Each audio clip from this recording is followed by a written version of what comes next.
longer because I only got you for an hour. So I wanted, there's so much to talk about. Tell me, because you guys are so open about it. Not him. He's never mentioned it to me. But so when you and Hunter first hook up, you and him didn't hit it off very well, right? No, we didn't like each other at all. And see, that's all the stuff I missed. See, I was still sitting around at WCW when you and him were taking off, and I was, instrumental in helping him leave WCW because a lot of people don't know this. Bischoff gave me a contract to give to Hunter for $250,000, which for a kid in the business for a couple of years was a lot of money. 1993 or whatever it was, and he said, "No, I'm going. I grew up on the East Coast, and I'm going to go to WWF." And I mean, obviously it worked out for him, but I mean, he probably could have because they liked him enough, and he was Regal's partner at that time. He probably could have got himself a $500,000 deal. But he wouldn't even entertain the thought of it, and I didn't blame him. That's the funny thing is, and God rest his soul. But so when he made it his mind he was leaving, Savage was coming in, right? So Savage wanted to beat him in 1 minute, and I said, absolutely not. I never had so much heat with anybody. Randy said, "Well, I'll beat him in 1 minute. He's leaving." I said, "That ain't how that works here. This guy is, he's not going to go up there getting beat by you in a minute and start his career." And Randy was so mad. So I did have some influence. Then I said, "But you can wrestle Arn to Broadway for the TV title tonight for 20 minutes." So they went out there for Arn, because Randy wasn't in shape to wrestle 20 minutes. Christ. So he's watching the show Saturday on the playback, and he calls me at home and says, "God damn it, I look like shit out there." I said, "Buy a Stairmaster," and I hung up on him. Yeah.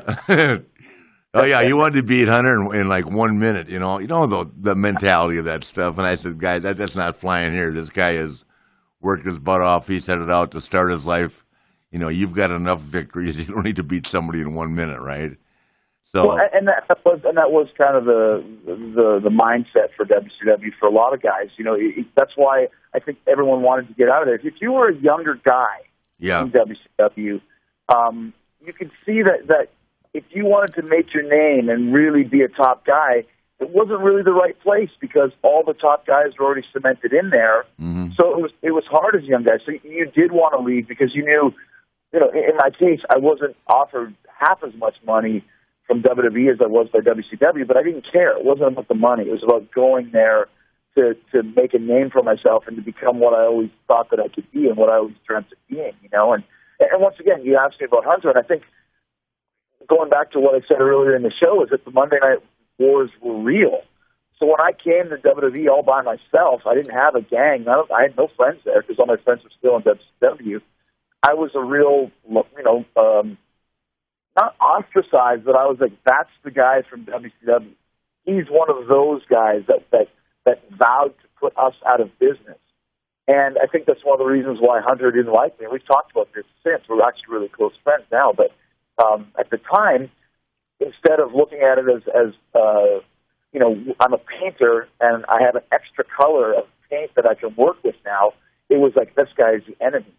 And they didn't know if I got fired up there or if my deal had expired. They didn't know that I had taken a big chance to come to WWE for the right reasons. So there was a lot of animosity. And plus, once again, like I said, very honest guy, and doing what I thought was best to get my character over as a heel so that those guys could have a good opponent to be with and they could beat somebody that had some steam.